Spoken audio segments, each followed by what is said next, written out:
Who is that Preetham Gowda? ದೇವೇಗೌಡರ ಕುಟುಂಬವನ್ನ ಸರ್ವನಾಶ ಮಾಡ್ಲಿಕ್ಕೆ ಹೋದಂಥವನ್ನ ಸಭೆ ಕರೆದು ಕೂರಿಸ್ಕೋತಾರೆ, ನನ್ನ ಸಭೆ ಕರೀತಾರೆ. ನನಗೂ ಸಹಿಸ್ಕೊಳ್ಳಿಕ್ಕೆ ಒಂದು ಇತಿಮಿತಿ ಇದೆ. ಯಾರ ಕಾರಣ ಆ ಪೆನ್ ಡ್ರೈವ್ಗಳನ್ನ ಬೀದಿ ಹಂಚಲಿಕ್ಕೆ ಇಂಥವ್ರನ್ನ ನನ್ನನ್ನು ಸಭೆ ಕರೀತಾರೆ, ಅವ್ನ ಪಕ್ಕದಲ್ಲಿ ಕೂರಿಸ್ಕೊಂಡು ಮೀಟಿಂಗ್ ಮಾಡ್ಲಿಕ್ಕೆ ಕರೀತಾರೆ. ನಮ್ಮ ಕುಟುಂಬಕ್ಕೆ ವಿಷ ಆಗ್ತಕ್ಕಂಥವ್ರನ್ನ ಜೊತೆಲಿ ಕೂರಿಸ್ಕೊಂಡು ಇವತ್ತು ಇದಕ್ಕೆ ನಮ್ಮ ಬೆಂಬಲ ಕೇಳ್ತಾರ. ಕಳೆದ 1 ವರ್ಷಕ್ಕೂ ಹೆಚ್ಚು ಟೈಮ್ ಆದ್ಮೇಲೆ ಬಿಜೆಪಿ ಜೆಡಿಎಸ್ ಮೈತ್ರಿಯಲ್ಲಿ ಒಂದು ಬಿರುಕು ಕಾಣಿಸಿಕೊಳ್ತಾ ಇದೆ. ಇದಕ್ಕೆ ಕೇಂದ್ರ ಸಚಿವ ಕುಮಾರಸ್ವಾಮಿ ಅವರು ಬಿಜೆಪಿ ರಾಜ್ಯ ಪ್ರಧಾನ ಕಾರ್ಯದರ್ಶಿ ಪ್ರೀತಮ್ ಗೌಡ ಅವರ ವಿರುದ್ಧ ಕಿಡಿಕಾರಿ ಪಾದಯಾತ್ರೆಯಿಂದ ಹಿಂದೆ ಸರಿಯೋ ಮಾತನಾಡಿರೋದೇ ಇದಕ್ಕೆ ಸಾಕ್ಷಿ. ಇದರ ಬೆನ್ನಲ್ಲೇ ಪ್ರೀತಮ್ ಗೌಡ ಅವರ ಮೇಲೆ ಎಚ್.ಡಿ. ಕುಮಾರಸ್ವಾಮಿ ಅವರಿಗೆ ಯಾಕಿಷ್ಟು ಕೋಪ ಅನ್ನೋ ವಿಚಾರ ಮತ್ತೆ ಮುನ್ನೆಲೆಗೆ ಬರ್ತಾ ಇದೆ. ನಿಮ್ಮೆಲ್ರಿಗೂ ಗೊತ್ತೇ ಇದೆ, ಹಾಸನ ಪೆನ್ ಡ್ರೈವ್ ಪ್ರಕರಣದಲ್ಲಿ ಪ್ರೀತಮ್ ಗೌಡ ಅವರ ಕೈವಾಡ ಇದೆ ಅನ್ನೋದು ಎಚ್ಡಿಕೆ ಅವರ ಆರೋಪ.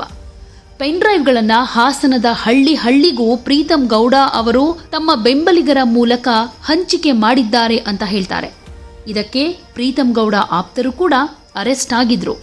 ಜೊತೆಗೆ 2018ರ ವಿಧಾನಸಭಾ ಚುನಾವಣೆಯ ಟೈಮ್ನಲ್ಲಿ ದೇವೇಗೌಡರ ಕುಟುಂಬದ ವಿರುದ್ಧ ಪ್ರೀತಮ್ ಗೌಡ ನೀಡಿದ ಹೇಳಿಕೆಗಳಿಂದ ಹಿಡಿದು 2024ರ ಲೋಕಸಭಾ ಚುನಾವಣೆಗೆ ಮೈತ್ರಿಗೆ ಬೆಂಬಲ ಕೊಟ್ಟಿಲ್ಲ ಅನ್ನೋ ತನಕ ಅನೇಕ ಕಾರಣಗಳಿಗೆ ಪ್ರೀತಮ್ ಗೌಡ ಅವರ ಮೇಲೆ ಎಚ್ಡಿಕೆಗೆ ತುಂಬಾ ಕೋಪ ಇದೆ.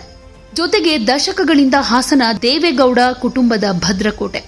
ಆದರೆ 2018ರ ವಿಧಾನಸಭಾ ಚುನಾವಣೆಯಲ್ಲಿ 4 ಸಲ ಎಂಎಲ್ಎ ಆಗಿದ್ದ ಜೆಡಿಎಸ್ ಅಭ್ಯರ್ಥಿ ಎಚ್.ಎಸ್. ಪ್ರಕಾಶ್ ಅವರನ್ನ ಸೋಲಿಸಿ ಬಿಜೆಪಿ ತನ್ನ ಕೈವಶ ಮಾಡಿಕೊಳ್ತು. ಇದು 2 ದಶಕಗಳ ನಂತರ ಹಾಸನದಲ್ಲಿ ಜೆಡಿಎಸ್ಗೆ ಮೊದಲ ಹಿನ್ನಡೆಯಾಗಿತ್ತು.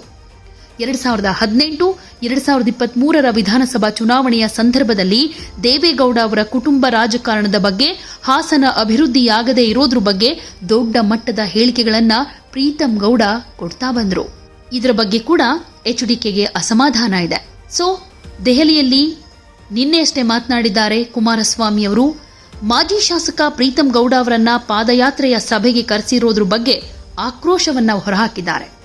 ದೇವೇಗೌಡ ಅವರ ಕುಟುಂಬಕ್ಕೆ ವಿಷ ಇಟ್ಟವನ ಜೊತೆ ವೇದಿಕೆ ಹಂಚಿಕೊಳ್ಳೋದಕ್ಕೆ ಸಾಧ್ಯನಾ ಅಂತ ಪ್ರಶ್ನೆ ಕೇಳಿದ್ದಾರೆ. ರಾಜಕಾರಣ ಮಾಡೋದು ಬೇರೆ, ಚುನಾವಣೆಗಳು ಬಂದಾಗ ಬೇರೆ ಒಟ್ಟಿಗೆ ಇರ್ತಕ್ಕಂಥದ್ದು. ಆದರೆ ಇವತ್ತಿನ ಈ ರೀತಿಯ ಕಾರ್ಯಕ್ರಮದಿಂದ ಸಾಧನೆ ಏನು ಮಾಡ್ತೀವಿ? ಏನು ಸಾಧನೆ ಮಾಡ್ಲಿಕ್ಕೆ ಸಾಧ್ಯ? ಇದು ನನ್ನ ಮನಸ್ಸಿಗೂ ನೋವಾಗಿದೆ. ಯಾವ ರೀತಿ ನಡ್ಕೊಂಡಿದ್ದಾರೆ ಇವರು. ಈ ಪಾದಯಾತ್ರೆಯನ್ನ ಕಾರ್ಯಕ್ರಮದ ಮುಖ್ಯಸ್ಥರುಗಳನ್ನು ಯಾರು ಮಾಡ್ಕೊಂಡಿದ್ದಾರೆ? Who is that Preetham Gowda? ದೇವೇಗೌಡರ ಕುಟುಂಬವನ್ನ ಸರ್ವನಾಶ ಮಾಡ್ಲಿಕ್ಕೆ ಹೋದಂಥವನ್ನ ಸಭೆ ಕರೆದು ಕೂರಿಸ್ಕೋತಾರೆ, ನನ್ನ ಸಭೆ ಕರೀತಾರೆ. ನನಗೂ ಸಹಿಸ್ಕೊಳ್ಳಿಕ್ಕೆ ಒಂದು ಇತಿಮಿತಿ ಇದೆ. ಯಾರ ಕಾರಣ ಆ ಪೆನ್ ಡ್ರೈವ್ಗಳನ್ನ ಬೀದಿ ಹಂಚಲಿಕ್ಕೆ ಇಂಥವ್ರನ್ನ ನನ್ನನ್ನ ಸಭೆ ಕರೀತಾರೆ, ಅವ್ನ ಪಕ್ಕದಲ್ಲಿ ಕೂರಿಸ್ಕೊಂಡು ಮೀಟಿಂಗ್ ಮಾಡ್ಲಿಕ್ಕೆ ಕರೀತಾರೆ. ನಮ್ಮ ಕುಟುಂಬಕ್ಕೆ ವಿಷ ಆಗ್ತಕ್ಕಂಥವ್ರನ್ನ ಜೊತೆಲಿ ಕೂರಿಸ್ಕೊಂಡು ಇವತ್ತು ಇದಕ್ಕೆ ನಮ್ಮ ಬೆಂಬಲ ಕೇಳ್ತಾರ. ಗೊತ್ತಿಲ್ಲ ಅವರಿಗೆ ಅಲ್ಲಿ ಏನೇ ಆಗಿದೆ ಅಂತ ಹಾಸನದಲ್ಲಿ. ಯಾರಿದಕ್ಕೆ ಕಾರಣ? ಜೊತೆಗೆ ಪಾದಯಾತ್ರೆ ಬೇಡ ಅಂತಿರೋದು ಯಾಕೆ ಗೊತ್ತಾ? ಎಚ್ಡಿಕೆ ಇಡೀ ಮಳೆ, ನೆರೆ, ಭೂಕುಸಿತ, ಬೆಳೆ ನಾಶದಿಂದ ಎಲ್ಲರೂ ತತ್ತರಿಸಿ ಹೋಗಿದ್ದಾರೆ. ಇಂತಹ ಸಂಕಷ್ಟದ ಪರಿಸ್ಥಿತಿಯಲ್ಲಿ ಪಾದಯಾತ್ರೆ ಮಾಡಿದ್ರೆ ಜನರಿಂದ ಟೀಕೆಗಳು ಬರೋ ಸಾಧ್ಯತೆ ಇದೆ. ಈ ಪಾದಯಾತ್ರೆಯಿಂದ ರಾಜ್ಯದ ಜನರಿಗೆ ಆಗೋ ಲಾಭ ಆದ್ರೂ ಏನು? ಇಲ್ಲಿ ಕಾನೂನು ಹೋರಾಟ ಮಾಡೋದು ಮುಖ್ಯ. ಕೇವಲ ರಾಜಕೀಯವೇ ನಮಗೆ ಇಲ್ಲಿ ಮುಖ್ಯ ಅಲ್ಲ. ಹೀಗಾಗಿ ನಾವು ಪಾದಯಾತ್ರೆಗೆ ನೈತಿಕ ಬೆಂಬಲ ಕೊಡೋದಿಲ್ಲ. ಕೊಡಗು ಜಿಲ್ಲೆ ಪಕ್ಕದಲ್ಲೇ ಇರೋ ಕೇರಳದ ವೈನಾಡಿನಲ್ಲಿ ಭೂಕುಸಿತ ಉಂಟಾಗಿ ನೂರಾರು ಜನ ಸಾವನ್ನಪ್ಪಿದ್ದಾರೆ. ಅನೇಕರು ಕಣ್ಮರೆಯಾಗಿದ್ದಾರೆ. ನಮ್ಮ ರಾಜ್ಯದ ಅನೇಕ ಜಿಲ್ಲೆಗಳಲ್ಲಿ ರೆಡ್ ಅಲರ್ಟ್ ಇದೆ. ಇಂಥ ಪರಿಸ್ಥಿತಿಯಲ್ಲಿ ಪಾದಯಾತ್ರೆ ಬೇಡ. ಬಿಡದಿಯಿಂದ ಮೈಸೂರು ತನಕ ಕೃಷಿ ಚಟುವಟಿಕೆಗಳು ಶುರುವಾಗಿದೆ. ಮಂಡ್ಯ, ಮೈಸೂರು ಭತ್ತದ ನಾಟಿ ಶುರುವಾಗಿದೆ. ಬಿಜೆಪಿ ನಾಯಕರು ಪೂರ್ವ ಸಿದ್ಧತೆಯನ್ನ ಮಾಡಿಕೊಂಡಿದ್ರು. ಎಲ್ಲವನ್ನೂ ಫೈನಲೈಸ್ ಮಾಡಿದ ಮೇಲೆ ನಮಗೂ ಮಾಹಿತಿ ಇರಲಿ ಅಂತ ಸಭೆಗೆ ಕರೆದು ಹೇಳಿದಾರಷ್ಟೇ. ಇದು ಒಳ್ಳೆ ಟೈಮ್ ಅಲ್ಲ, ಹೀಗಾಗಿ ಹಿಂದೆ ಸರಿದಿದ್ದೀವಿ. ಜನಸಾಮಾನ್ಯರ ಭಾವನೆ ಮುಖ್ಯ, ಇದಕ್ಕೆ ನಮ್ಮ ನೈತಿಕ ಬೆಂಬಲ ಇಲ್ಲ ಅನ್ನೋದು ಕುಮಾರಸ್ವಾಮಿಯವರ ಮಾತು. ಆದ್ರೆ ಈ ವಿಚಾರವನ್ನ ಕಾಂಗ್ರೆಸ್ ಯಾವ ರೀತಿ ಅಸ್ತ್ರ ಮಾಡಿಕೊಂಡು ಪ್ರಯೋಗ ಮಾಡ್ತಾ ಇದೆ ಗೊತ್ತಾ? ಮೂಡ ಹಗರಣದ ವಿರುದ್ಧ ಬಿಜೆಪಿ ಮತ್ತು ಜೆಡಿಎಸ್ ಜಂಟಿಯಾಗಿ ನಡೆಸೋದಕ್ಕೆ ಉದ್ದೇಶಿಸಿದ್ದ ಪಾದಯಾತ್ರೆ ವಿಚಾರವಾಗಿ ಈಗ ಒಂದ್ ಸ್ವಲ್ಪ ಕನ್ಫ್ಯೂಷನ್ ಕ್ರಿಯೇಟ್ ಆಗಿದೆ. ಇದ್ರ ಬಗ್ಗೆ ಕಾಂಗ್ರೆಸ್ ವ್ಯಂಗ್ಯ ಮಾಡ್ತಾ ಇದೆ. ಇದು ಬಿಜೆಪಿ ಜೆಡಿಎಸ್ ಮೈತ್ರಿಯ ಅಂತಿಮ ಯಾತ್ರೆ ಅಂತ ಕರೆದಿದೆ. ಇದ್ರ ಬಗ್ಗೆ ಸೋಷಿಯಲ್ ಮೀಡಿಯಾ ತಾಣದಲ್ಲಿ ಸರಣಿ ಪೋಸ್ಟ್ಗಳನ್ನ ಮಾಡಿರೋ ಕರ್ನಾಟಕ ಕಾಂಗ್ರೆಸ್ ಮೈತ್ರಿಗೆ ಕತ್ತರಿ ಬಿತ್ತು ಅಂತ ಕಾಲೆಳೆದಿದೆ. ಪಾದಯಾತ್ರೆ ಬಿಜೆಪಿ ಹಾಗೂ ಜೆಡಿಎಸ್ ಮೈತ್ರಿಯ ಅಂತಿಮ ಯಾತ್ರೆಗೆ ನಾಂದಿ ಹಾಡುತ್ತೆ. ಕುಮಾರಸ್ವಾಮಿಯವರ ಬುಡ ಅಲ್ಲಾಡಿಸೋದಕ್ಕೆ ಸೃಷ್ಟಿಯಾದ ನಾಟಕ ಇದು ಅಂತ ಜಾತ್ಯತೀತ ಜನತಾದಳ ಪಕ್ಷಕ್ಕೆ ಈಗ ಅರ್ಥವಾದ ಹಾಗೆ ಕಾಣಿಸ್ತಾ ಇದೆ. ಕುಮಾರಸ್ವಾಮಿಯವರು ಬಿಜೆಪಿಗೆ ಮಗ್ಗುಲು ಮುಳ್ಳಾಗಿ ಕಾಡುವುದಕ್ಕೆ ಶುರುವಾಗಿದ್ದಾರೆ.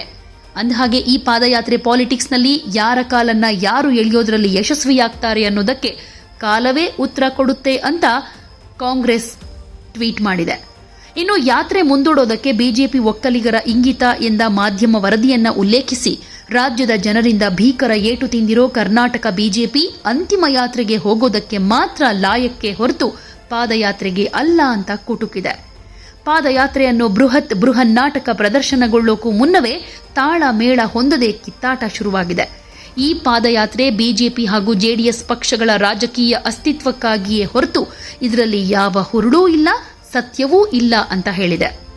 ಇನ್ನೊಂದು ಪೋಸ್ಟ್ನಲ್ಲಿ ಎತ್ತು ಏರಿಗಿಳಿತು, ಕೋಣ ನೀರಿಗಿಳಿತು ಅನ್ನೋ ಒಕ್ಕಣೆಯ ವ್ಯಂಗ್ಯ ಚಿತ್ರವನ್ನ ಹಾಕಿ ಕರ್ನಾಟಕ ಕಾಂಗ್ರೆಸ್ ಬಿಜೆಪಿ ಮತ್ತು ಜೆಡಿಎಸ್ ಮೈತ್ರಿಯನ್ನ ಮೂದಲಿಸಿದೆ. ಎತ್ತು ಮತ್ತು ಕೋಣಗಳ ರೂಪದಲ್ಲಿ ಎಚ್.ಡಿ. ಕುಮಾರಸ್ವಾಮಿ ಮತ್ತು ಬಿ.ವೈ. ವಿಜಯೇಂದ್ರ ಹಾಗೆ ರೈತನಾಗಿ ಅಮಿತ್ ಶಾ ಅವರನ್ನ ಚಿತ್ರಿಸಿದೆ. ಒಲ್ಲದ ಸಂಸಾರಕ್ಕೆ ಆಯಸ್ಸು ಕಮ್ಮಿ ಅನ್ನೋದಕ್ಕೆ ಬಿಜೆಪಿ ಹಾಗೂ ಜೆಡಿಎಸ್ ಮೈತ್ರಿಯೇ ಉದಾಹರಣೆಯಾಗಿ ನಿಲ್ಲುತ್ತೆ ಅಂತ ಟೀಕೆ ಮಾಡಿದೆ. ಹಾಗೆ ಭ್ರಷ್ಟಾಚಾರದ ಒಲಿಂಪಿಕ್ಸ್ನಲ್ಲಿ ಹೆಚ್ಚು ಪದಕ ಪಡೆದವರು ಅನ್ನೋ ಪೋಸ್ಟ್ನಲ್ಲಿ ಪೋಡಿಯಂನಲ್ಲಿ ನಿಂತ ಬಿ.ವೈ. ವಿಜಯೇಂದ್ರ, ವಿಪಕ್ಷ ನಾಯಕ ಆರ್. ಅಶೋಕ್ ಮತ್ತು ಮಾಜಿ ಸಿಎಂ ಬಸವರಾಜ ಬೊಮ್ಮಾಯಿ ಅವರ ಚಿತ್ರಗಳನ್ನು ಹಾಕಿ ವರ್ಗಾವಣೆ ಹಗರಣ, ಬಕರ್ ಹುಕುಂ ಮತ್ತು ಬಿಟ್ ಕಾಯಿನ್ ಹಗರಣವನ್ನ ಉಲ್ಲೇಖ ಮಾಡಿದೆ. ಹಾಗೆ ಭ್ರಷ್ಟಾಚಾರದ ಒಲಿಂಪಿಕ್ಸ್ನಲ್ಲಿ ಬಿಜೆಪಿಯ ನಂಬರ್ 1, ಗೋಲ್ಡು, ಸಿಲ್ವರ್, ಕಂಚು ಎಲ್ಲವೂ ಬಿಜೆಪಿ ಪಾಲು ಅಂತ ಗಂಭೀರ ಆರೋಪವನ್ನ ಮಾಡಿದೆ. ಒಟ್ನಲ್ಲಿ ಕುಮಾರಸ್ವಾಮಿಯವರು ಕೊಟ್ಟಂತ ಒಂದು ಹೇಳಿಕೆಯಿಂದ ಬಿಜೆಪಿ ಹಾಗೆ ಜೆಡಿಎಸ್ ಮಧ್ಯೆ ಎಲ್ಲವೂ ಸರಿಯಿಲ್ಲ ಅನ್ನೋದು ಕಾಣುತ್ತೆ.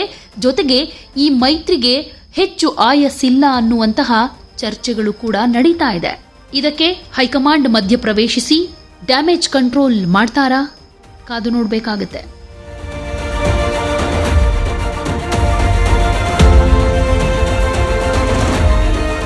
ರಾಜಕಾರಣ ಮಾಡೋದು ಬೇರೆ, ಚುನಾವಣೆಗಳು ಬಂದಾಗ ಬೇರೆ ಒಟ್ಟಿಗೆ ಇರ್ತಕ್ಕಂಥದ್ದು. ಆದರೆ ಇವತ್ತಿನ ಈ ರೀತಿಯ ಕಾರ್ಯಕ್ರಮದಿಂದ ಸಾಧನೆ ಏನು ಮಾಡ್ತೀವಿ? ಏನು ಸಾಧನೆ ಮಾಡ್ಲಿಕ್ಕೆ ಸಾಧ್ಯ? ಇದು ನನ್ನ ಮನಸ್ಸಿಗೂ ನೋವಾಗಿದೆ. ಯಾವ ರೀತಿ ನಡ್ಕೊಂಡಿದ್ದಾರೆ ಇವರು. ಈ ಪಾದಯಾತ್ರೆಯನ್ನ ಕಾರ್ಯಕ್ರಮದ ಮುಖ್ಯಸ್ಥರುಗಳನ್ನು ಯಾರು ಮಾಡ್ಕೊಂಡಿದ್ದಾರೆ? Who is that Preetham Gowda? ದೇವೇಗೌಡರ ಕುಟುಂಬವನ್ನ ಸರ್ವನಾಶ ಮಾಡ್ಲಿಕ್ಕೆ ಹೋದಂಥವನ್ನ ಸಭೆ ಕರೆದು ಕೂರಿಸ್ಕೊತಾರೆ, ನನ್ನ ಸಭೆ ಕರೀತಾರೆ.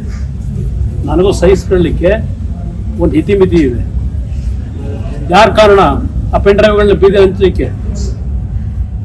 ಇಂಥವ್ರನ್ನ ನನ್ನನ್ನ ಸಭೆ ಕರೀತಾರೆ, ಅವ್ನ ಪಕ್ಕದಲ್ಲಿ ಕೂರಿಸ್ಕೊಂಡು ಮೀಟಿಂಗ್ ಮಾಡ್ಲಿಕ್ಕೆ ಕರೀತಾರೆ. ನನ್ನನ್ನ, ನಮ್ಮ ಕುಟುಂಬಕ್ಕೆ ವಿಷ ಆಗ್ತಕ್ಕಂಥವ್ರನ್ನ ಜೊತೆ ಕೂರಿಸ್ಕೊಂಡು ಇವತ್ತು ಇದಕ್ಕೆ ನಮ್ಮ ಬೆಂಬಲ ಕೇಳ್ತಾರ. ಗೊತ್ತಿಲ್ಲ ಅವರಿಗೆ ಅಲ್ಲಿ ಏನೇ ಆಗಿದೆ ಅಂತ ಹಾಸನದಲ್ಲಿ. ಯಾರಿದಕ್ಕೆ ಕಾರಣ?